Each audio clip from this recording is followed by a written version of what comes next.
என்னம்மா என்ன செய்கிறீங்க? நான் வீட்டில இருந்து ஏதாவது வேலை செய்யலாமான்னு இருக்கேன். அதுக்கு ஒரு 2-3 வேலை யோசிச்சிருக்கேன். அதான் என்ன செய்யலாம்னு குழப்பமா இருக்கு. ஒரு காரியத்தை செய்யலாமா வேண்டாமா என்ற குழப்பம் ஏற்பட்டால் கடமையில்லாத 2 ரகாத்துக்கள் நஃபில் தொழுதுவிட்டு பின்வரும் துஆவை ஓத வேண்டும். அவ்வாறு ஓதினால் அக்காரியம் நல்லதாக இருந்தால் அதில் அல்லாஹ் நம்மை ஈடுபடுத்துவான். அது கெட்டதாக இருந்தால் அதிலிருந்து நம்மை காப்பாற்றி விடுவான்.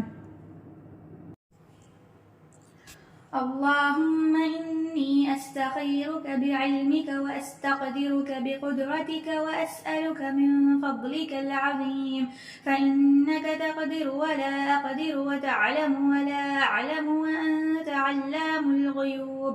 اللهم إن كنت تعلم أن هذا الأمر خير لي في ديني ومعاشي وعاقبة أمري وآجله فأقدره لي ويسره لي ثم بارك لي فيه. وإن كنت تعلم أن هذا الأمر شر لي في ديني ومعاشي وعاقبة أمري وآجله فاصرفه عني واصرفني عنه واقدر لي الخير حيث كان ثم أرضني. இறைவா, நீ அறிந்திருப்பதால் எது நல்லதோ அதை உன்னிடம் தேடுகிறேன். உனக்கு ஆற்றல் உள்ளதால் எனக்கு சக்தியை கேட்கிறேன். உனக்கு மகத்தான அருளை உன்னிடம் கேட்கிறேன். நீதான் சக்தி பெற்றிருக்கிறாய், நான் சக்தி பெறவில்லை. நீதான் அறிந்திருக்கிறாய், நான் அறிய மாட்டேன். நீதான் மறைவானவற்றையும் அறிபவன்.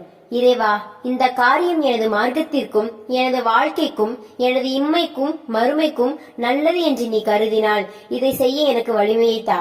மேலும் இதை எனக்கு எளிதாக்கு. பின்னர் இதில் பரக்கத் செய். இந்த காரியம் எனது மார்க்கத்திற்கும் எனது வாழ்க்கைக்கும் எனது இன்மைக்கும் எனது மறுமைக்கும் கெட்டது என்று நீ கருதினால் என்னை விட்டு இந்த காரியத்தை திருப்பி விடுவாயாக. இந்த காரியத்தை விட்டும் என்னை திருப்பி விடுவாயாக. எங்கே இருந்தாலும் எனக்கு நன்மை செய்யும் ஆற்றலை தருவாயாக. பின்னர் என்னை திருப்தியடைய செய்வாயாக. அல்ஹம்துலில்லாஹ்.